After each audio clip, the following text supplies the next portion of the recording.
میرا دل کرتا ہے کہ میں یہ حدیث نا لوگوں کی روحوں تک اتار دوں۔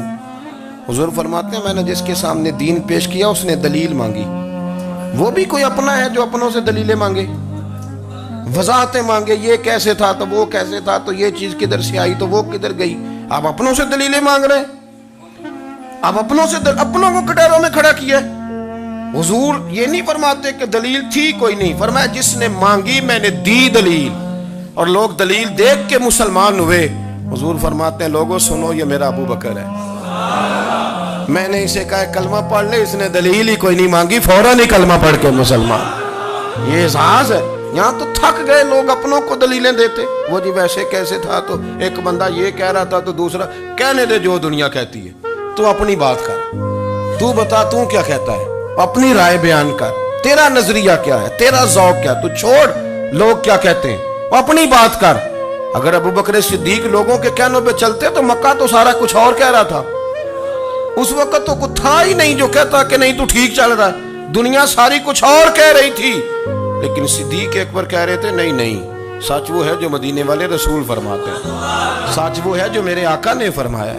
اپنی زندگی میں انہوں نے بتایا لوگوں کو کہ دین کا مزہ لینا ہے تو پھر ذرا غلامی کر کے آتا ہے، پھر ذرا پورا پیار کر کے آتا ہے، پھر پوری محبت دے کے پھر غلامی کا مزہ۔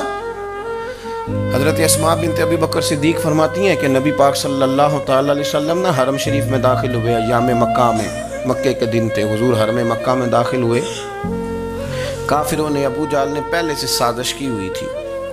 جیسے ہی حضور اندر داخل ہوئے تو شور کرنے لگا، کہنے لگا یہ تمہارے بتوں کو برا کہتے ہیں اور تمہیں شرم نہیں آتی، یہ تمہارے معبودوں کو گالی دیتے ہیں، معاذ اللہ یہ برا کہتے ہیں، میں خیال نہیں آتا۔ لوگوں کو اشتعال دینے لگا، لوگ مختلف جگہوں سے اکٹھے ہو کے حضور کے گرد جمع ہو گئے۔ آپ نے کہا ہے کہ بت جھوٹے، حضور فرمانے لگے کہا ہے۔ آپ نے کہا ہے کہ یہ کچھ نہیں کر سکتے، فرمایا کہا ہے۔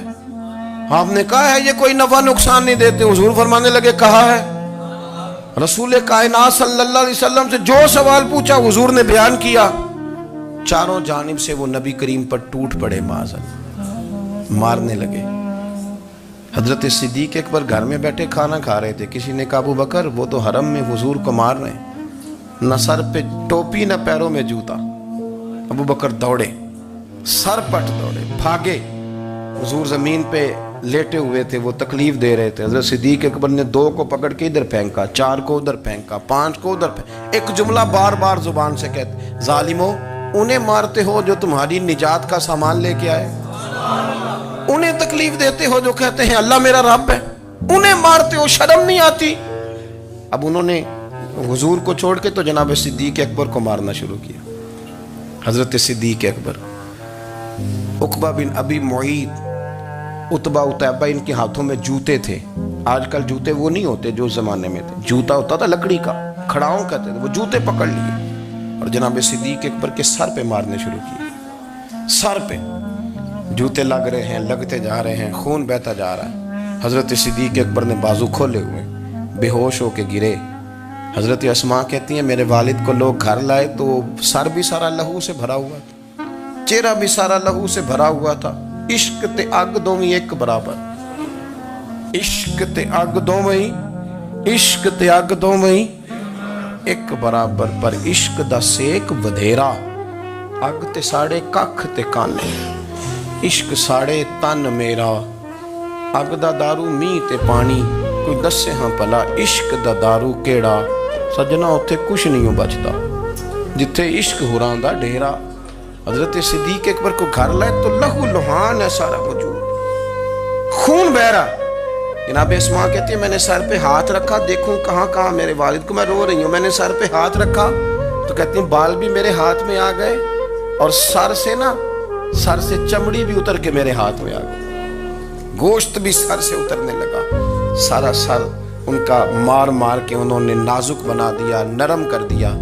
آپ فرماتی ہیں وہ بے ہوش تھے، ہم ان کے منہ میں دودھ ڈالتے تھے، لیکن وہ جب بھی آنکھ کھولتے تھے تو زبان پر ایک ہی لفظ تھا، ظالمو انہیں مارتے ہو جو تمہیں کہتے ہیں میں اللہ کا رسول بن کے آیا، انہیں مارتے ہو۔ اس ترتیب سے رسول اللہ کی غلامی کی، اس رنگ میں نبی پاک سے پیار کیا، نبی پاک کے حصے کے زخم اپنے سینے اور دل پر برداشت کیے، اس لیے تو میرے کریم نے فرمایا تھا لوگوں سن لو میرے ساتھ جس نے بھی نیکی کی میں نے بدلہ دے دیا ہے.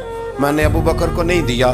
میں ابو بکر کا ہاتھ پکڑ کے اللہ کی بارگاہ میں لے جاؤں گا. میں کہوں گا مالک اس نے بڑی نیکیاں کی ہیں تو ہی اسے اجر عطا فرما. میں لے کے جاؤں گا کہوں گا اے اللہ تو دے اسے اجر. اس نے بڑی نیکی کی, اس نے بڑا پیار کیا, اس نے میرے ساتھ بڑی محبت کی, اس نے بڑی غلامی